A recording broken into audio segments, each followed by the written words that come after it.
Welcome to Small Talk Japan, where we talk about all things Japan in English. My name is Alexander Joel Bradshaw, your host for today, and I'm joined by... Joshua Kenzo Morinaga. Your real name's not Joshua, is it? It's technically Yoshua. Is it now? Yeah, but it's spelled with a J. Right, okay. So we've got some great stories coming up for you today. We've got some very sad stories as well. Unfortunately, obviously, the death of Her Royal Highness Queen Elizabeth II is the major kind of story going around the world at the moment. We also have some tributes from Japan to Queen Elizabeth. We've got some news about COVID and the isolation period required to get into the country. Some news about tourism caps, arrival caps. And what have you got, mate? I have a Japanese bus operator who was punished after a passenger was ordered off the vehicle for not wearing a mask. Okay. Japanese schools to use digital textbooks for English classes from 2024. Nice.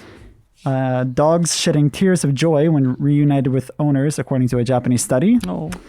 And the Tokyo Medical University to pay damages to woman over rigged entrance exams. Okay, as Mitch would say, roll that intro. Speaking of Mitch, So American. where is that guy? Where is Mitch? I think he's at home with a fever and a sore throat, apparently. Oh, I wonder what happened. So maybe he's finally got COVID after all this time. Who knows? Unconfirmed, though. Unconfirmed. Just a rumor. But wishing you a speedy recovery there. Yeah, hurry up, Mitch. Come back. That's correct. So, although on the right side, I think one of the articles today is saying that if I printed it out, you only have to be incubated for 7 days now instead of 10 days. Oh, right. Okay, that's good then. So it's a shorter span. It's like a week off. It's all right, actually. Yeah, so hopefully Mitch will be back by next week's episode then. Not too much. I don't know what he's going to be doing at home. Probably buying things on Amazon. Random. Same as usual then. Yeah. Okay, so let's get straight into it. The biggest news around the world at the moment, obviously, is the Queen of Great Britain. Her Majesty Queen Elizabeth II has passed away, and it's quite moving actually as a British person, because I'm 43, and through my whole life, the Queen has been on money, on our stamps, what's it called, the sign for her family crest thing has been on post boxes and police people's uniforms and passports. It says Her Britannic Majesty's government and things like that. So it's just such a normal part of daily life. It's really shocking, actually, to see that she's passed away like that. How many years was she queen for? I think 70. 70 years. Wow. 70 years. So my dad would have been 3 years old when she was crowned. Wow. So she's been queen for most of England's population's life. For the whole life of the whole population. And also Canada as well, New Zealand, Australia, right, and all the other Commonwealth countries as well. So it's huge news, really. And in Japan as well, people have been making tributes to Queen Elizabeth, turning up at the British Embassy in Tokyo. This article says that some people were bowing their heads in prayer, while others were laying flowers before the gates of the embassy, which is opposite the Imperial Palace Hanzomon Gate in Tokyo, and has been the British mission to Japan for the past 150 years. So the Queen was obviously looked up to by many people in Japan as well. And a symbol of kind of Britishness and our country, really. So yeah, very sad news indeed. Yeah. And lots of nice tributes from Japan. The Queen actually visited Japan several times. So she came with her husband Philip, and 1975 was probably the first visit, I think. She actually met a famous Japanese actress when they first came. And I saw an article about it in the Telegraph this morning. They were saying that, she was obsessed with the fact that they had computers at TV stations in Japan. Really? Yeah, because they were like, we don't have these in England. And she goes, how many channels have you got in Japan, to this actress and whatever? She's like, we got 7. And she goes, in England we've only got 3. But we're adding another one soon. We're going to have 4 soon. But we don't have any computers. Apparently she kept going on about it. So... Well, things haven't changed here in Japan, that we still only have that's strange. 7 channels, right? Yeah, and probably the same computer running the TV. So, yeah. So anyway, King Charles III is taking over from his mother, and I think there was a speech today about that as well. So, yeah. Do we have some photos of this as well? It says here we've got some photos of the visit. We'll put it in the video YouTube podcast, but I just have it here on my phone since I'm not at the computer. But right, okay. So drinking matcha in Kyoto somewhere. Probably surprised at the bitterness of the tea, I imagine, Oh, yeah. British tea is very sweet in comparison, right? Well, it's not sweet. Do you add sugar to Some people tea? do, yeah. I just have it with milk, personally. But, okay. It's not anything like the bitterness of matcha or whatever. Wow, who's she with there? It's Philip and a bunch of other people. Yeah. Looking around Tokyo. That's Yoanji, the famous rock garden. Where is this at? So that's in Kyoto. It's the raked ground Kare-sansui garden. Right. The most famous one in Japan. And I was there once, actually. There's this British couple sat next to me with their kid before COVID. And he was looking at it and he went, Dad, Japanese people are really great at making boring shit seem interesting. I pointed at the garden and I was like, that's so bang on the nail, you know what I mean? His dad hit him on the head like, shut up, what are you talking about? Something like that. But I was like, you're right, kid. You know what I mean? So, yeah. But the royal family and obviously the imperial family in Japan, quite close relations as well. So back in the day as well, when the imperial family visited Britain, they were actually, even like back in the 20s and stuff like that, they were really treated on the same level as Western royalty as well. Quite unusual for seeing Asian people stood next to, white people around that time as well. It was quite an unusual thing, especially to be treated in exactly the same way as well. So yeah, very, very close connections between our two countries. Quite sad news, really. Yeah. But, I mean, Mitch, I'm a little sad that Mitch wasn't here for this episode because he always says how much he loves the Queen, especially the Christmas speech that she has every year. Yeah, the Christmas address, yeah. Yeah. So that's a good opportunity to see actually, into her life. They started doing that in the 50s, I think, maybe 60s, because the royals seemed too far away from like the regular public. So they started doing, TV appearances, and also garden parties at Buckingham Palace as well, inviting just regular people instead of just the nobility. So people could kind of interact with them a bit more. So, they're very, very good at PR, basically. Even though there's a lot of negative press about, different members of the family and things like that. They understand that they're a PR body, basically. They're an advert for the UK. Right. And it's a huge influx on tourism, all that ceremony and like pomp and circumstance and all that kind of stuff. Yeah, I feel like it's a lot bigger than in Japan. Like, Japan has a royal family too, but there's not so much press about it. Like, they're not really like the image of Japan. Well, it's quite demure, so they're not really supposed to show off in public, and the press are very, very strongly suggested not to write about them. I see. So there's a big, cap on what they can write and what they can't write. And actually, the Japanese royals are quite well behaved as well, compared to, the European cousins, perhaps. I don't know. So, and I say cousins because they all kind of are related to each other. But, so those two similarities between the countries are quite interesting to look at. And, it's always sad when somebody who's in the public eye, dies like that. But I think with the Queen, she's really dedicated her whole life to service of the country. And that's become obvious through things like The Crown, that drama on Netflix. People have understood a bit more about, it's fiction based on reality, obviously, but understood a bit more about what happens behind closed doors and the pressures that they're put under and things like that. But I mean, when I was younger, I was a staunch anti-royalist. I thought, what a waste of time, and people are using our tax money for this kind of nonsense.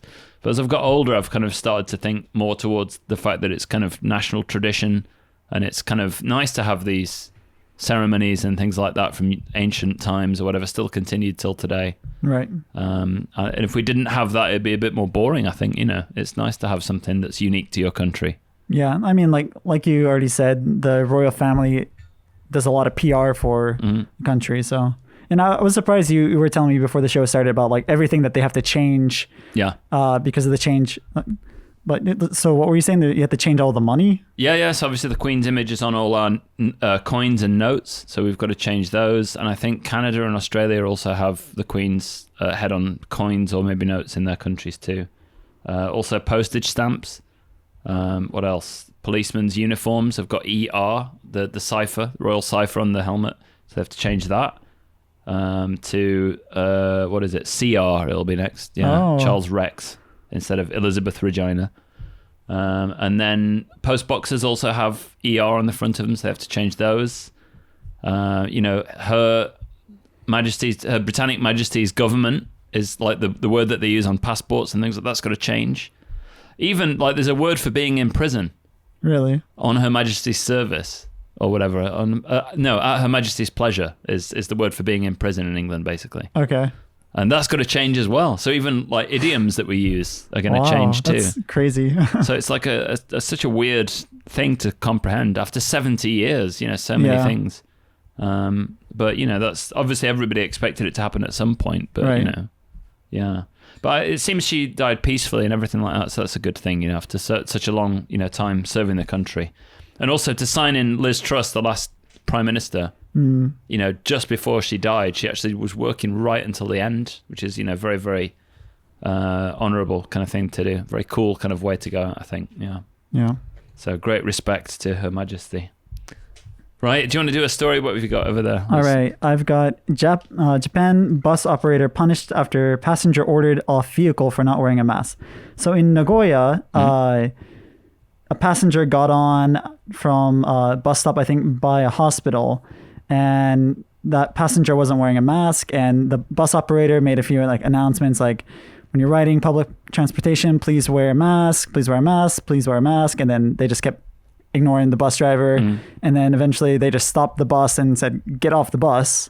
And that passenger complained, but the bus operator was punished for doing that. So I'm not entirely sure what the laws are about masks now. It's like the way Mitch puts it, we've been boiling the frog. So they're slowly making changes about corona restrictions and stuff like that. So what's technically the law now about wearing a mask in public? Well, let me put my legal hat on, my wig.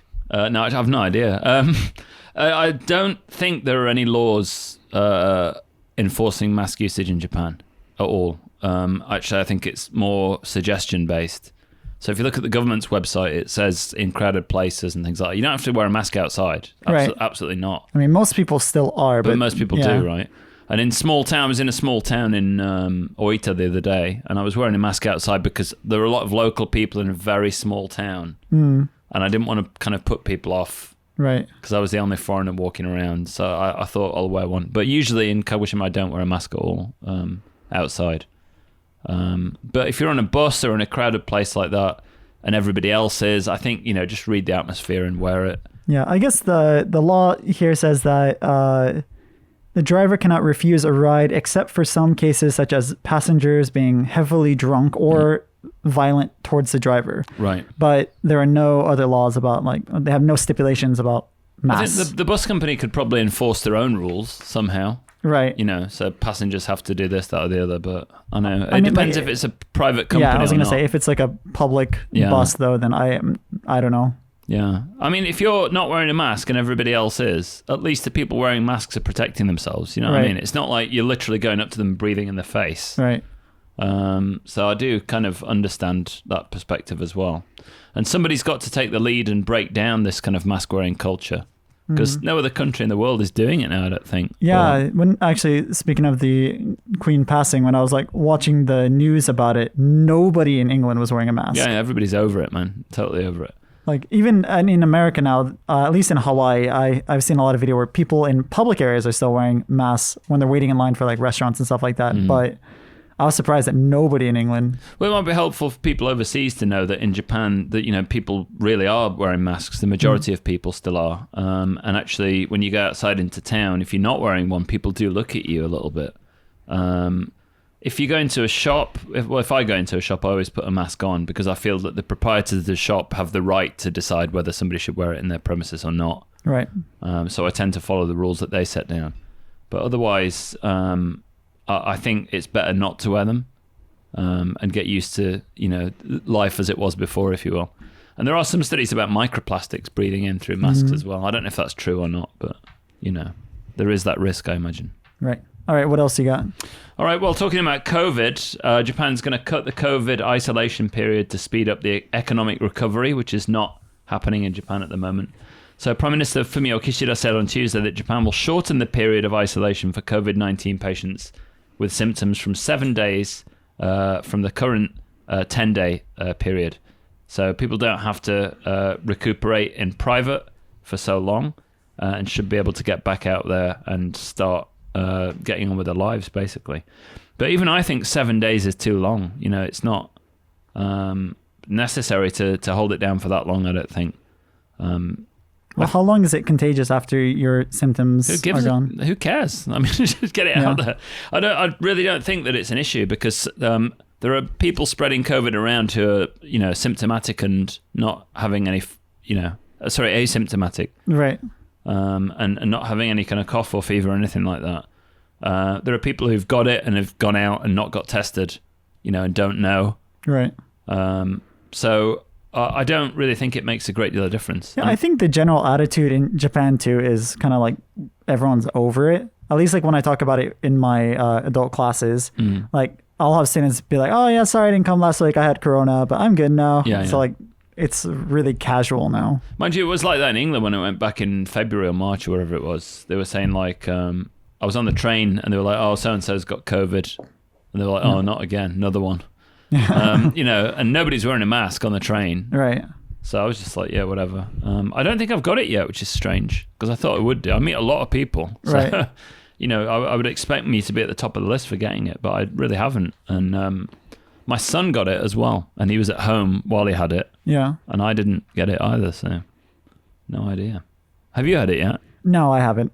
Yeah. But I'm wearing a mask like all the time. Right, okay. Yeah, so I probably have those microplastics you wear. Maybe the masks don't work, who knows? Maybe, I don't know. Like I don't really care. If I got it at this point, like I would probably just work from home for a week. And yeah, I actually like working from home because I don't like meeting people. So it's better for me I have to meet a lot of people, but if I can work from home and concentrate, that's why for me a train journey is amazing as a business trip because you don't have to drive to the airport. You don't have to faff around with security and all that bollocks. You just get onto the train, sit down. If you've got a table and Wi-Fi, like even if it's a 5 or 6 hour train journey on the Shinkansen, I'm good because I can just work in isolation. Nobody talks to me or gives me any stupid questions. So it's perfect. Yeah. So yeah, like Mitch is saying, it is kind of boiling the frog, I guess, like slowly introducing the concept that, we might not have to worry about COVID for so much longer. But right. I mean, like they're not requiring PCR tests anymore to come into Japan. That's true from the 7th of this month. Right. Which is nice for me because I'm going to Hawaii with my wife's whole family. So, whoa. When's that? I think we're leaving like the 23rd of December. Okay. So we were kind of worried like, we got to find PCR tests in Hawaii. And I asked my mom, mom's like, I don't know. Nobody does it anymore. So Christmas in Hawaii. Yeah, best place to go for Christmas. What do you do for Christmas in Hawaii? I usually wake up, eat some biscuits and gravy, and then Biscuits and gravy? What's that? It's a very unhealthy American Is it breakfast. like a biscuit that you would eat with a cup of tea? Is that what it is? Like the Kentucky Fried Chicken biscuits with like a. Is that what you call a biscuit? Yeah. Fucking hell! What happened? A lot of things lost in translation. Right, I see. And then we go to the beach after that. That's so weird. Just can't get it into my head. That's not Christmas in my eyes. But I suppose there's copious drinking as well with that. Yeah, of course. Right. Okay. That's worldwide. What do people drink in Hawaii anyway? Mai Tais. Oh, the cocktail. Yeah. I thought that was from like Thailand or something. It's a Hawaii drink. Right. Okay. Yeah. Nice. Okay, well, it's like Hawaii question time because I literally know nothing about the country of Hawaii. I've got one more article about COVID and entry to the country as well. So Japan's raising the daily arrival cap to 50,000 people because of the sluggish recovery of the tourism sector. So this is a story very close to my own heart. Obviously, being involved in the travel and tourism industry, it's been a very, very tough 3 years or so. And we were hoping very much so that the government would be quick in opening up the borders and allowing people to visit again. But unfortunately, they haven't at all been doing that. At first, requiring people to have a guide with them at all times, right, and only 20,000 people coming into the country. Now it's changed a little bit. So it's 50,000 people, no PCR test. And also, you will need to have... everything booked by a travel agency for you. But you don't need a babysitter to bring you around. You don't need a babysitter, but you do need to give a specific itinerary to the people who plan your trip for you. See, that's such a pain that nobody's going to actually really want to do that. Yeah, the biggest thing is this EFRS visa. You need to get a visa sorted out. So actually getting the visa is incredibly difficult in some cases. Okay. And I've heard news of some people offering fake visas, or not fake visas, but saying you can get around it. They'll provide a visa and you can book your own flights and accommodation, which is not true. And, that kind of thing is actually going to negatively impact everybody else who's trying to get into the country, because they will come down hard on, issues like that as well. So basically, this is really kind of geared towards the larger Japanese travel companies to give them more revenue, I think. So JTB and the big partners like that will be able to book flights, accommodation, everything quite easily. The smaller operators who've really been struggling through this whole crisis are not going to find it so helpful. So I actually have a lot of friends who've been phoning up the Japan Travel Agency asking questions about when they're going to fully open Japan up properly for individual tourism. Up until now, there's been no real solid answer. So it's a good step, and it's good news that they're working towards restoring travel and tourism, but it's still nowhere near the level that's needed, especially with the weak yen at the moment, allowing people to buy a lot more on the visit to Japan if they come over here from foreign countries. Yeah, I mean, at time of recording, $1 is 142.5 Japanese yen, which is pretty terrible. Yeah. Well, it's good if you're an American tourist coming to Japan. You can blow a load of cash, no worries. So, it's not good for us going abroad. Yeah. So I'm hoping that things will go back to normal a little bit more by the time I go to Hawaii, but... Well, let's hope the economy kind of kicks into action and, normalizes a little bit. Have you got another story over there? Yeah, I've got a few more. I've got... so a few episodes ago, it's probably like a month or two ago at this point, we talked about the Tokyo Medical University that they found out rigged the entrance exams so that women were less likely to pass. Yeah. So they were sued after 28 women sought $1 million in damages, saying gender-based discrimination in entrance exams was uncovered in 2018. Okay. And so the university admitted that they were doing it, and they gave like some excuses like well, women aren't gonna work as long, and because they're gonna get pregnant right away, blah blah blah. So just a bunch of like sexist remarks, stuff like that. So it looks like the women who are suing them are going to win pretty easily, I think. Right, I see. Are they going to get a full payout then, or what? It says they were ordered to pay 8 million yen in damages to 13 women for suffering emotional distress for gender-based discrimination. And there was a settlement reached in July where they're returning the fees and stuff like that, but it looks like it's still going. And right, I see. That's not a bad amount of cash, is it? 8 million yen? Yeah. It's all right. So, I mean, like, it's difficult, isn't it? I mean, you should really not discriminate against people on the exam level. On the career level, actually, obviously women do tend to leave work for pregnancy and then come back again. So there is a gap in there as well. But that doesn't mean that they can't learn side skills from, that time out as well. Right. Child rearing's a skill in itself. And obviously, both partners can help with it, but there is a difference between men and women in the workplace. And I think a lot of people kind of brush over that now with, complete equality and everything like that. It's simply really not true. But to cut people right at the start of the race is completely unfair. There's no reason to do it. Right. They should be sued. And I hope they get some money out of it. Yeah, I mean, for equality, it should be equal opportunity, not equal results. Everyone should have the same opportunity. So like saying that you can't study something even is pretty ridiculous, I think. And nowadays in Japan, I think more and more, most married couples are both working now, right? Both the husband and the wife. Yeah, most couples do work on both sides. So often it's the man that's a breadwinner. There are cases where it is the woman. But obviously if you do choose to have a family, there are things that you have to sacrifice to get that to work. Right. So I'm not saying that women can't go back to work straight away and the male parent maybe, looks after the kid or whatever. There are many, many different options out there. But I think it is a little bit harder though in Japan because there aren't as many like services to like watch over kids and stuff like that. Like babysitting isn't a thing in Japan. Oh, babysitting's very tough, yeah. So, I've done this myself, so I do know, I've gone through it. I would have liked my wife to be more available to work at my company, but obviously she wasn't because she was taking care of the kids. Right. And what in her mind, her priority was her kids first. Right. And I, agree with that if that's what she wants to do. But, there are so many different, variables at play. It really does need a lot of thought as to who does what.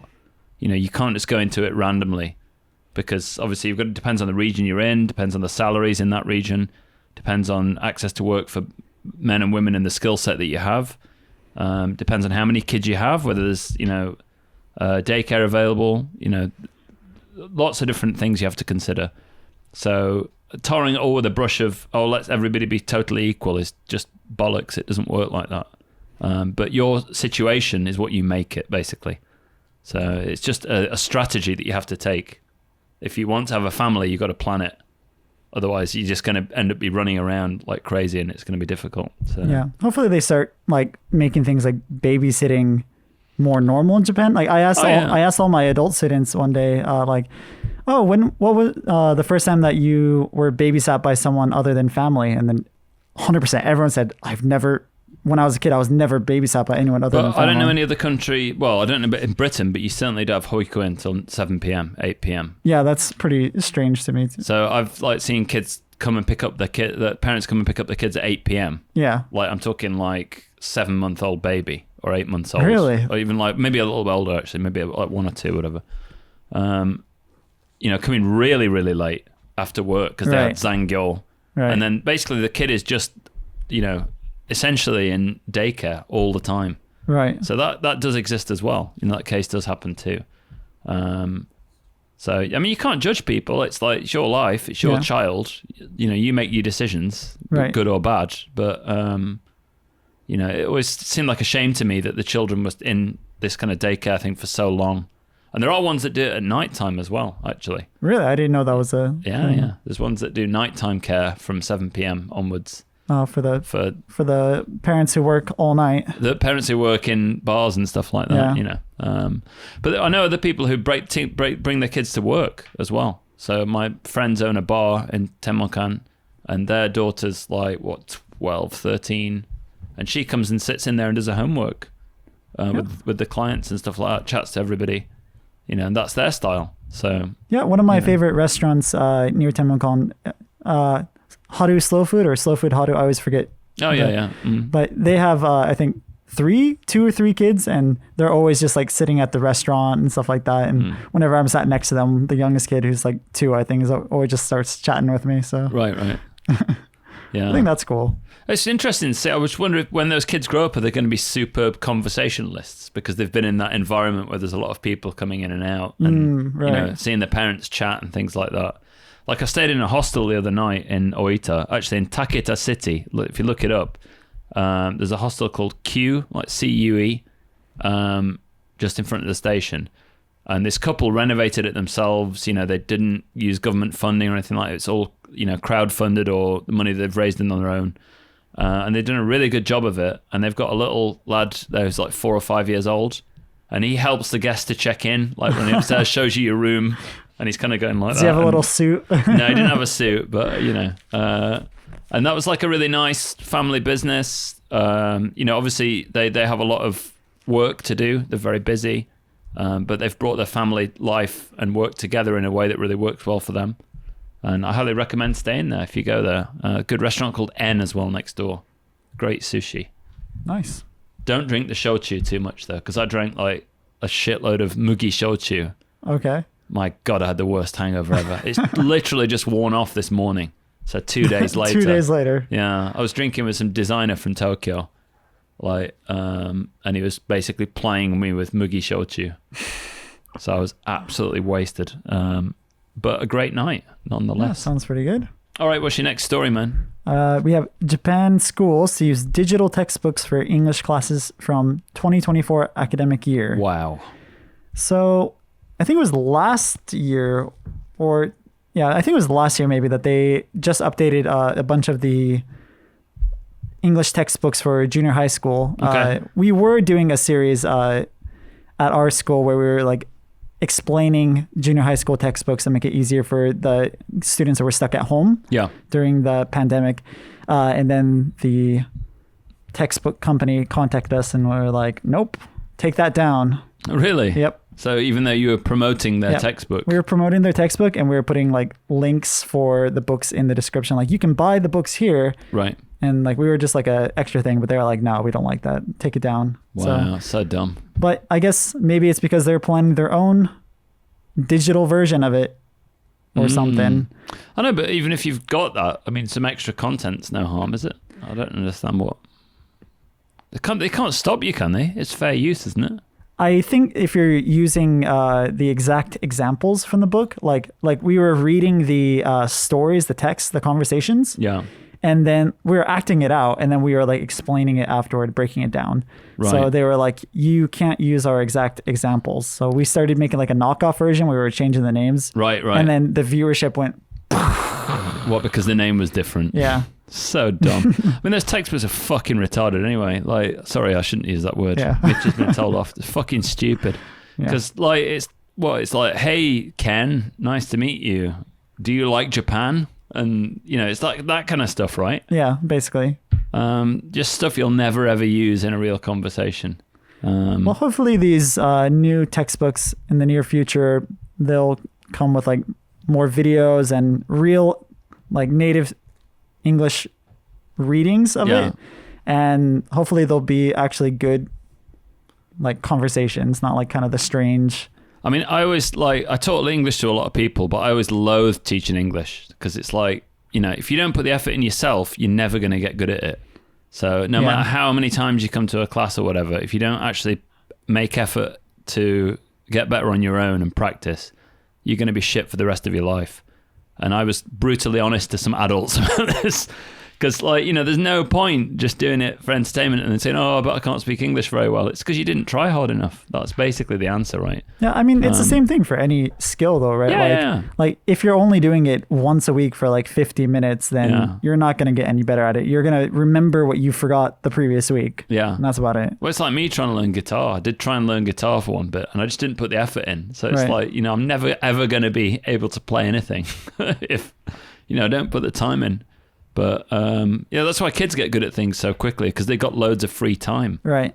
To just mess around with it, or to just, you know, play with it and, you know, slowly absorb it and stuff like that. Well, I just hope that they their digital textbook utilizes like a lot of video. Right. Because we use a lot of video in our English school to like show like real examples and pictures and stuff like that. And it seems to be a lot more effective than just like giving them a textbook. Well, anything you can interact with, you know, in some way. At least you can shadow it or copy it or whatever. Yeah. Or replay it, watch it again. Yeah. But, I mean, they really need to change the kind of textbook nuance of, like, the friendly foreigner who comes to Japan and loves Japanese culture. You know, so they should have more examples like... They should have someone like me who just, like, hates everybody. Like, they just come up and go, Hey, Alex. Hey, do you live in Japan? I'm like, fuck off. Don't talk to me. No, I never do that. I've never done that. I've had people come up to me in the supermarket and start talking to me and stuff like that, asking me what was in my basket. And I went, look, kid, it's full of beer, you know. Yeah. But I do kind of get irritated with that friendly foreigner, you know, everybody's here to kind of like entertain Japanese kids and internationalization image, which really irritates me. I still prefer that over like, I don't know, negative images of foreigners though. Like, I don't mind. No, I think honesty's all right. I don't think there's anything wrong being honest. But you know, sometimes you want to be treated as if you are actually somebody doing a serious business or something like that, and it's all like, hey, the foreign guys come. Oh, the mascot's here. You know, oh, for fuck's sakes. Yeah. I'm a serious fucking businessman. You know, you've got to say that to them. But yeah, I think a lot of that's due to the education system, basically. And it's like, you know, the ALTs come along and dance for the kids and play games with them and stuff like that. But you really need to take it to a deeper level and have some kind of meaningful conversation about how foreign people live in Japan. You know, I've been here for like 17 years, man. More than 18, I think. And it's like, in any other country in the world, if you'd lived in Britain for 17 years, people would just call you English. If you live in Hawaii or America, whatever, for 17 years, people call you American. Right. And I don't want to be called Japanese, and I don't want to be Japanese. But at the same time, I think there has to be some recognition that I am somebody who's made a life here. Yeah. And the current education system kind of puts foreigners in this little bubble of, effervescent, going to disappear soon. Right. For our entertainment type vibe. And that kind of filters out into wider society in a way that's not really healthy. So something needs to be done to change that.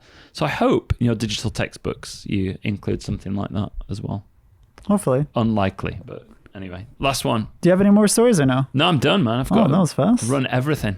I have dogs shed tears of joy when reuniting with owners, study finds. I can guarantee that to be true. Does your dog, what's his name, Oscar? Oscar. Yeah, I think so. I don't know if he actually cries. I've never noticed, to be honest. But he looks very happy when I come home. All right. So it says that a study shows that dogs actually cry when they're reunited after spending several hours apart. Right. So not even days or anything. But what a strange thing to want to research. Yeah, well, I can imagine, somebody who doesn't want to really do any serious work comes up with that idea. There's somebody else did some research that shows that dogs shit north-south.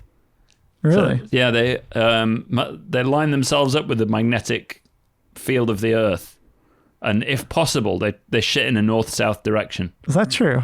Yeah, I checked it out with my dog. Yeah, and he does. You put a compass on its back? I got my iPhone and checked the direction, walked after him. Because my dog can't poo in a single place. He kind of walks along and does it in this weird way. Okay. And it's always north-south? And it tends to be in the kind of north-south direction. I don't know why they do that. It's really weird. Yeah. But in this experiment, they had 18 dogs that were apart from their owners for periods of 5 to 7 hours. And the volume of dogs' tears was found to be around 10% higher after they reunited than before they were separated. How did they measure this? Were they putting a pipette in the dog's eye? Because that would make some tears come out, I imagine, anyway, right? Just stabbing it into just kind of like, ooh. Yeah.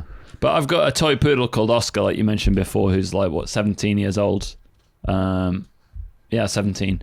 And he's very happy to see me when I come back, obviously. Still running around, even though he's completely deaf and can't really see very well, and he's got cataracts or whatever. I wonder if my dog remembers me. I have a dog in Hawaii. His name's Smokey. Smokey? Yeah, he's pretty old. Yeah, he's got that Maui Wowie, Right, I see. So, yeah, it's been... I don't even remember the last time I was back in Hawaii, 4 years now, so... Right. Probably doesn't even remember They me. always remember you. It's like they go crazy when you come in, right? Yeah. Something about the smell, I guess. Smell imprint on the owner. So, yeah. I mean, dogs in Japan are an unusual thing. When I first came here, you'd see a lot of dogs outside houses, chained up and shit like that. You don't see that so much anymore. I think people are getting a bit more aware of, animal, not rights per se, but, how to look after animals better. Right. I feel like Japan is... They kind of treat pets in a strange way, I feel, in Japan. Well, the pets are kind of like an automaton. It's like they don't imagine that it might have feelings and shit like that. It's just like a little robot thing that runs around for entertainment purposes. But most people that I see with dogs in Japan, at least in Temonkan, they have clothes on their dogs in the autumn and winter. Mm-hmm. A lot of them are pushing them around in strollers. I think that's not a majority of people. I think that's maybe it's just a Temonkan thing. It's just the weird people that you've seen, maybe, and remembered probably more than other people. I don't see a lot of dogs, I guess, in general. If you go to the park, the marine port area in the mornings, they have a dog meeting. Oh yeah, they do have a big dog thing there, don't they? But I'm not into kind of dog meetings and stuff like that. The next stage up is cat people, which are just all mental. So I can't deal with that. But in my area, I see a lot of smaller dogs being walked around recently, and actually they're very well looked after, most of them. But like I was saying, back in the day, I mean, you'd see a big Akita Inu or Shiba Inu, something like that, outside, just on a piece of rope, looking pretty miserable. But I think a lot of people have stopped treating the dogs like that now and actually keep them in the house, which is better. Considering there's so much volcanic ash here and stuff like that. Yeah, that's true. It's kind of nasty living outside. Yeah. Well, I actually got one more article from Mitch. He chose all the articles today. All right, okay. Yeah. Last one was, majority in Japan prefer shaved ice over ice cream once temperature hits 34 degrees Celsius. Is that specifically at that temperature? Or I'm just reading through it really quickly because I just noticed that I didn't print it. They tested, like, they asked a bunch of people, like, which would you prefer under different temperature circumstances, and different circumstances. And when it was around 20 degrees, almost 100% of people preferred to eat ice cream. Right, okay. But once it hit 34 degrees, it passed 50%. As it gets hotter and hotter, more and more people prefer shaved ice. Makes sense, though, because you don't get that milky aftertaste. You know, that milky, fatty type thing or whatever that actually makes you more thirsty, especially like chocolate ice cream. Yeah. Like afterwards. But the other day I was in Oita, like I was saying before, and I came across this shop called Tajimaya, and it's like, I think it's the oldest sweet shop in Kyushu. So it's like 200 years old or whatever. And I had kakigori there, like matcha kakigori, shaved ice. That was very good. But I was massively hungover. So I was like, water, trying to get it into me as quickly as possible. But yeah. What do you call shaved ice in England? Don't have it, I don't think. You don't have it? No, I don't think so. I can't remember having seen it. I mean, we've got slush puppies and stuff like that, but it's not really the same thing. What's a slush puppy? Slush puppy is like an ice drink with loads of flavored sugar in it. Like a slushy. Yeah, slushy. Yeah, slushy. Same thing. Okay. But I don't think they have them anymore. They used to sell them at like ice rinks and like, places like that. Why would they sell it at an ice rink? Like ice. It's the theme. Or maybe it's just old ice from the fucking ice scraped rink. Off the ice skates. Yeah. So when somebody does like a stop, they just like sweep it up and pop it in your drink. Yeah. Extra flavor. That's disgusting. I used to go to the ice rink all the time when I was a kid. Like in Sheffield, they had an ice. It's unusual to have an ice rink in Britain for a start, but we had one in Sheffield. And like I would, because I used to skate. I used to play ice hockey as well, so I used to go and skate. Oh, I played hockey too. Did you? Yeah, really? But not ice hockey because I'm from Hawaii. Right. Okay. Of course. Not many ice rinks. Oh, that's true. Yeah. So you played gay hockey? Roller hockey. Roller hockey. Yeah. Oh, okay. All right. Nice, man. So yeah, I just remember the smell though in there, like rubber. Because you don't want to damage your skates around the outside, so it's all like rubber, right. like kind of wet rubber smell.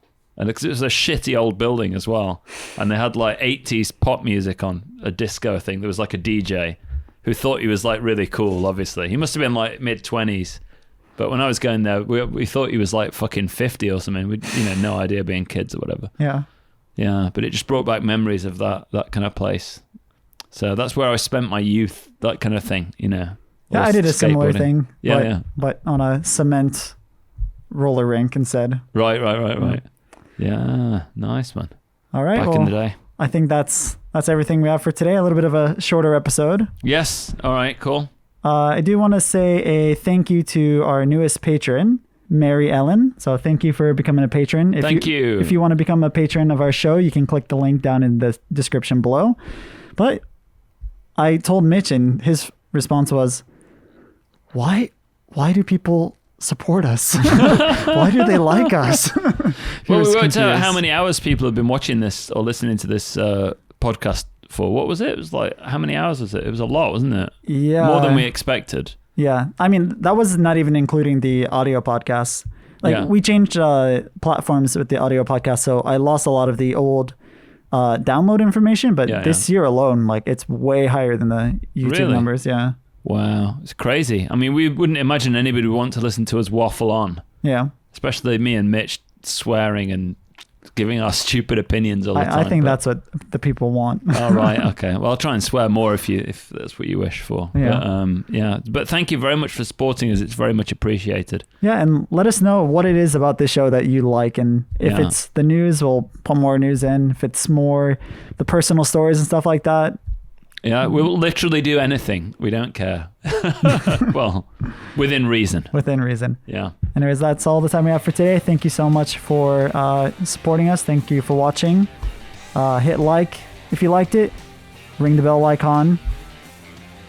And see you next week. Bye. Bye.